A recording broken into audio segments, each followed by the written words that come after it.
አርእስተ ዜና የፕሪቶሪያው የሰላም ስምምነት ባለመተግበሩ ተፈናቃይ ወገኖች በከፋ ሁኔታ እንደሚገኙና የትግራይ ግዛታዊ አንድነት እንዳልተመለሰ የትግራይ ጊዜያዊ አስተዳደር ፕሬዝዳንት ጀነራል ታደሰ ወረደ የግንቦት 20 የድል በዓል ምክንያት በማድረግ ባስተላለፉት መልእክት ገልጸዋል።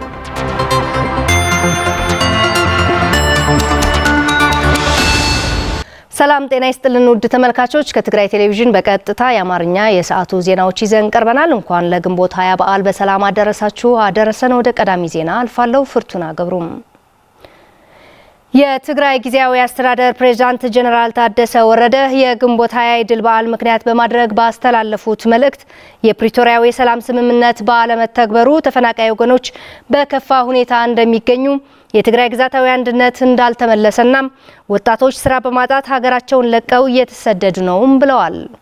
የግንቦት 20 የድል በዓል ስናከብር የተበታተነ አቅማችንን አንድነታችንን የምናሰባስብበት የተፈናቀለ ህዝባችንም ወደ ቀዩ የምንመልስበት ሉዓላዊ ህገ መንግስታዊ ግዛታችን የምናከብርበት እንዲሁም የፕሪቶሪያው የሰላም ስምምነት ሳይሸራረፍ በሙሉነት የምንፈጽምበት ስራ በመስራት መሆን አለበት ሲሉ የትግራይ ኮሙኒኬሽን ጉዳዮች ቢሮም ገልጿል። ብርዛፍ ገርጻድቃን ተጨማሪ አላት።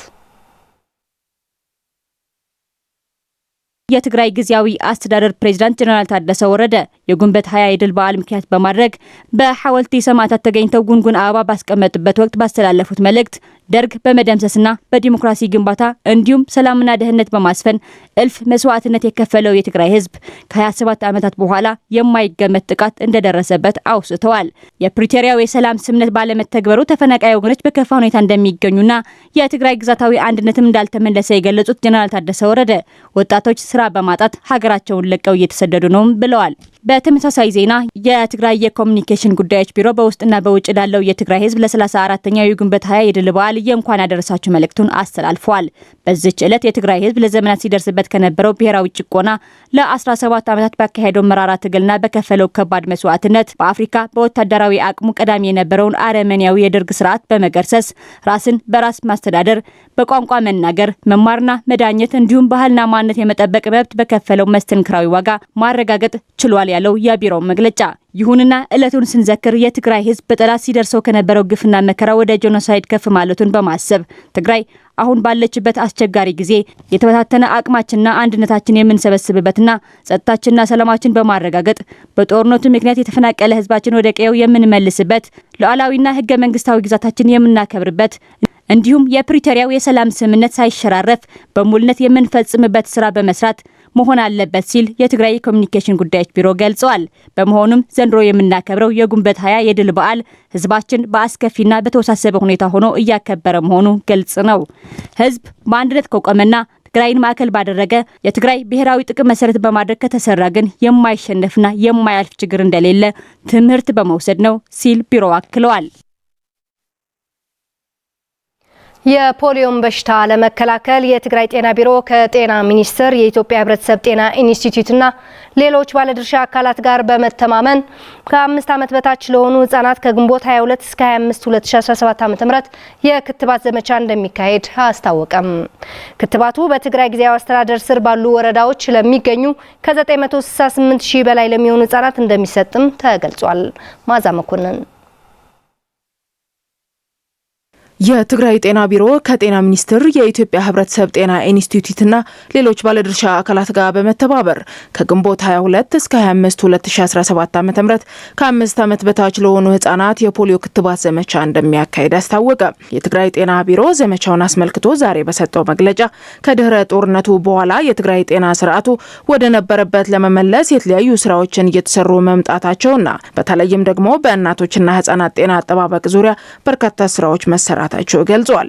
የዚህ አንዱ አካል የሆነውና ህጻናትን ከፖሊዮ በሽታ ለመከላከልም ስራዎች መሰራታቸው መግለጫው የሰጡት የትግራይ ጤና ቢሮ ምክትል ኃላፊ ዶክተር ኢሳያስ ገልጸው ክትባቱ በትግራይ ጊዜያዊ አስተዳደር ስር ባሉ ወረዳዎች ለሚገኙ ከ968 ሺህ በላይ ለሚሆኑ ህጻናት እንደሚሰጥ ተናግረዋል። እዚህ እናካይዶ ዘለና ኦፍ ኮርስ በመተባበር ቢሮ ጤና ምስ ሚኒስትር ጤና ኢንስቲትዩት ህብረተሰብ ጤናን መዳርክት አካላትን ኢና ነካይዶ ዘለና የምናካሄደው የክትባት ዘመቻ ከጤና ሚኒስቴር የኢትዮጵያ ህብረተሰብ ጤና ኢንስቲትዩትና ሌሎች ባለድርሻ አካላት ጋር በመተባበር ነው። የክትባት ዘመቻው በየካቲት ወር ለ944000 ከ5 ዓመት በታች ለሆኑ ህጻናት የመጀመሪያ ዙር ክትባት ሰጥተናል።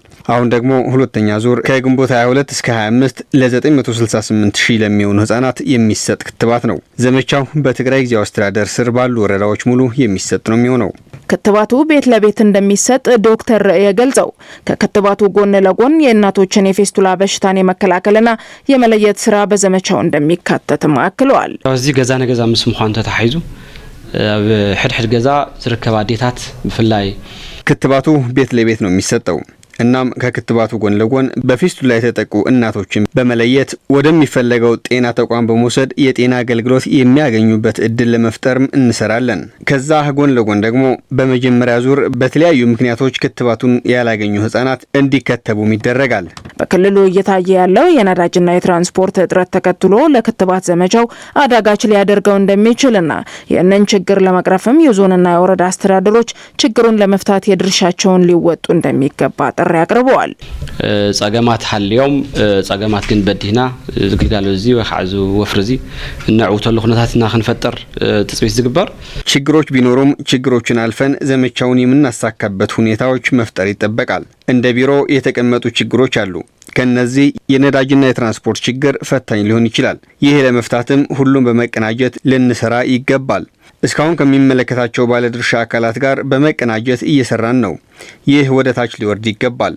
የዞንና የወረዳ አስተዳደሮችም ዘመቻው እንዲሳካ የድርሻቸውን ሊወጡ ይገባል። ሁሉም ወላጅና የህብረተሰብ ክፍል ከ5 ዓመት በታች የሚሆኑ ህጻናት በተቀመጡት ቀናት ክትባቱ እንዲያገኙ ማድረግ አለበት ሲሉም ምክትል ቢሮ ኃላፊው ዶክተር ኢሳያስ መልእክታቸውን አስተላልፈዋል። ህጻናት ትግራይ ዝግብኦም ክትባት ክረኹ ክንገብረለና የትግራይ ህጻናት አስፈላጊውን ክትባት እንዲያገኙ ልናደርግ ይገባል። ይህ ለማድረግም የሁሉም ኃላፊነት ይሻል። ይህ የህጻናት መብት ስለሆነ ህጻናት አካላዊና ስነ ልቦናዊ ጉዳት ደርሶባቸው ሸክም መሆን ሳይሆን ሀገር ተረካቢና ስራ ፈጣሪ እንዲሁም አምራች እንዲሆኑ የድርሻችንን ልንወጣ ይገባል። ለዚህም ጤናቸውን መጠበቅ ይገባል። የ2017 የዩኒቨርሲቲ መግቢያ ፈተና በጥሩ ውጤት ለማለፍ ዝግጅት እያደረጉ መሆናቸው የሐወልቲ መሰናዶ ትምህርት ቤት ተማሪዎች ገለጹ። ተማሪዎቹ አክለውም አስተማሪዎቻቸው እያደረጉት ላለውን ድጋፍ ምስጋናቸው ገልጸዋል። ለምራዊ ተስፋዬ ዘገባ ስለሺ ሐጎስ። ተማሪ ገነት ንጉስና ተማሪ የፓን ኃይለ በሐወልቲ መሰናዶ ትምህርት ቤት የ12ኛ ክፍል ተማሪዎች ሲሆኑ በዘንድሮ የዩኒቨርሲቲ መግቢያ አሊያም ኢንትራንስ ፈተና የተሻለ ውጤት በማስመዝገብ ወደ ዩኒቨርሲቲ ለመግባት ተገቢውን ቅድመ ዝግጅት በማድረግ ላይ እንደሚገኙ ይገልጻሉ። ሀገራዊ ፈተና ዝግጅት በጣም ጽባዩ ለሀገር አቀፍ ፈተና የሚደረገው ዝግጅት በጣም ጥሩ ነው። በተለይ በመምህራኖቻችን እየተደረገልን ያለው ድጋፍ አስፈላጊና በጣም ጥሩ ነው። የሚያደርጉልን ድጋፍ ጥሩ ደረጃ ላይ እንድንደርስ የሚያስችል ነው። አስተዋል ተፍል ተማሪስ በሙሉ ትምህርት ወዲዩ በትግራይ በተካሄደው ጦርነት የደረሰብን ጉዳት እድሜውን በአግባቡ ተጠቅሞ እንዳይማር አስተጓጉሎታል። እኛ በመምህራኖቻችን ድጋፍ ነው እየቀጠል ነው እንጂ በርካታ ተማሪዎች ተስፋ ቆርጠው መማሩንም ትተውታል። ገዛ በደንብ የምልሕግዝን ቤተሰቦቼ በጣም ይደግፉኛል። በትምህርት ላይ ያላቸው ግንዛቤ በጣም ደስ የሚል ነው። ከዚህ በፊት ሲያደርጉልኝ ከነበረው ድጋፍ በማጠናከር ድጋፋቸውን ቀጥለዋል። ተማሪዎቹ አሁን ያሉበት የእድሜ ደረጃ ወደ ዩኒቨርሲቲ ገብተው ተመርቀው ወደ ስራ በመግባት ራሳቸውን የሚችሉበት እድል ለማመቻቸት የነበረ ቢሆንም ይህ ግን በትግራይ በተካሄደው ጦርነት የባከኑ ዓመታት ማሳለፋቸውን ጨምረው ገልጸዋል። ደረጃ ለለና ይሐዚ አብ ስራሕ ይዝናሉ ብዙሕ ነገር ተለዊጥናሉ። አሁን ያለንበት የትምህርት ደረጃ ከእድሜያችን አኳያ የሚመጣጠን አይደለም። በተፈጠረው ጦርነት 3 ዓመታት ባክነውብናል።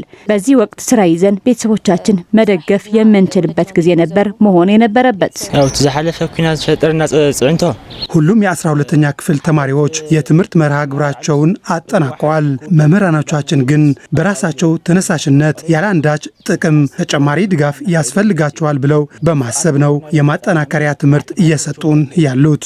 ተፈታኝ ተማሪዎች የተሻለ ውጤት አስመዝግበው ወደ ዩኒቨርሲቲ ለመግባት ሁለንተናዊ ዝግጅት እያከናወኑ መሆናቸውን የገለጹት የትምህርት ቤቱ ርዕሰ መምህር ገብረ ጻዲቅ ካሕሳይ የገለጹ ሲሆን በ2017 ዓ.ም የትምህርት ዘመን 400 ተማሪዎች የሀገር አቀፍ ፈተና ይወስዳሉ ተብሎ የሚጠበቅ ሲሆን 23 ተማሪዎች ደግሞ በማህበራዊና ቆጠባዊ ቀውስ ትምህርታቸውን እንዲያቋርጡ መገደዳቸውን ያስረዳሉ። አፍዚ ሐለፈ ዓመት ነበረ ፖርሽን ከበር ዘይኮነ ወይ ድማ ዘይተሸፈነ ተመሊስካ ናይ ምድህሳስን ናይ ምሽፋን ዝተኸደ ኺያድታት ኣሎ። በባለፈው የ2016 ዓመተ ምህረት የትምህርት ዘመን ያልተሸፈኑ ይዘቶችን ልምድ ባላቸው መምህራኖች የግል ትምህርት ቤቶችንም ያካተተ በክፍለ ከተማው ያሉትን የትምህርት አይነቶችን የማካካሻ ትምህርት እየተሰጠ ነው። ፈተናው ለመውሰድ ያመለከቱት 423 ተማሪዎች ነበሩ። ነገር ግን በጦርነቱ ሳቢያ ተስፋ በመቁረጥና በደረሰባቸው የኢኮኖሚ ቀውስ 23 ተማሪዎች ከትምህርት ገበታቸው አቋርጠዋል። ከትግራይ ቴሌቪዥን በቀጥታ የአማርኛ ዜናዎቻችን ቀጥለዋል። የትግራይ ዩኒዮኖችና የህብረት ስራ ማህበራት አሰራራቸውን ለማዘመን በተማረ ኃይል ሊመሩ እንደሚገባ ተገለጸም። ዩኒዮኖችና የህብረት ስራ ማህበራት የነዳጅ እጥረት ስራቸው በአግባቡ እንዳያከናውኑ ተግዳሮቶች እንደሆነባቸውም ተገልጿል። ለገብረ መስቀል ኪሮስ ዘገባ ብርዛፍ ገብረ ጻድቃን።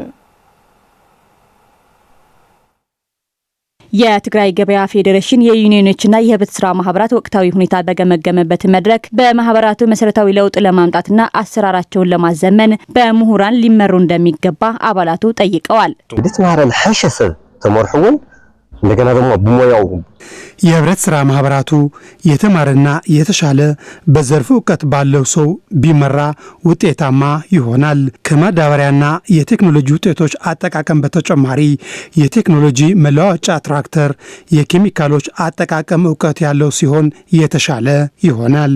መሰረታዊ ሸቀጦች ለተጠቃሚ በጊዜ እንዳያቀርቡ የነዳጅ እጥረት ተግዳሮት እንደሆነባቸው አባላቱ አክለው ገልጸዋል። ችግር የሆነብን ጥራቱ የጠበቀ አለመሆኑ ሞተር እያበላሸብን ነው። ትልቅ ፈተናን የሆነብን ይህም ከጥቁር ገበያ ለሌትር 260 እስከ 270 ነው የምንገዛው። የትግራይ ገበያ ፌዴሬሽን ስራ አስኪያጅ አቶ ደሳለኝ ለገሰ ዩኒዮኖችና የህብረት ስራ ማህበራት በትግራይ በተካሄደው አውዳሚ ጦርነት ከባድ ውድመት ማስተናገዳቸውን በመግለጽ ከደረሰባቸው ውድመት ለማገገም በአሰራር አደረጃጀትና የሰው ኃይል ሊደራጁ እንደሚገባና እንደ አዲስ ሪፎርም እንደሚደረግ በመግለጽ መንግስትም ማህበራቱ ገበያ በማረጋጋት ያላቸውን ጥቅም በመገንዘብ ሁለንተናዊ ድጋፍ እንዲያደርግላቸውም ይጠይቃሉ። በትግራይ ንግድና ኤክስፖርት የንግድና የሸማቾች ውድድር መብት ጥበቃ ዳይሬክቶሬት ዳይሬክተር አቶ ካሳን ክንደያ በትግራይ ያለው የነዳጅ እጥረት ለሁለንተናዊ ልማት እንቅስቃሴ ፈተና መሆኑን በመግለጽ ይሁንና የኢኮኖሚው የጀርባ አጥንት የሆኑት የዩኒዮኖችና ማህበራት በተቻለ መጠን ቅድሚያ እንደሚሰጣቸው ያስረዳሉ። ነዳጅ ተአሳስሩ የነዳጅ እጥረት ካጋጠመ በኋላ የወሰድነው እርምጃ ለሸቀጦችና መድኃኒቶች ቅድሚያ እንዲሰጣቸው ነው ያደረግነው። ለገበያ ፌዴሬሽንም እንደየኮታቸው ይደርሳቸዋል። የዩኒዮኖችና የህብረት ስራ ማህበራት በአጠቃላይ የትግራይ የገበያ ፌዴሬሽን አሰራር በማዘመን የአባላቱና የትግራይን ህዝብ ኑሮ ለማሻሻል ትኩረት ሰጥተው እንደሚሰራ በመድረኩ ተገልጿል። ሰለሞን አስመላሽ ለትንታኔው እናመሰግናለን። ውድ ተመልካቾቻችን ከትግራይ ቴሌቪዥን በቀጥታ ሲተላለፍ የነበረው የአማርኛ ዜናዎቻችን እነኚህ ይመስሉ ነበር። ከቀሪ የትግራይ ቴሌቪዥን ፕሮግራሞች ጋር መልካም ቆይታ ነው።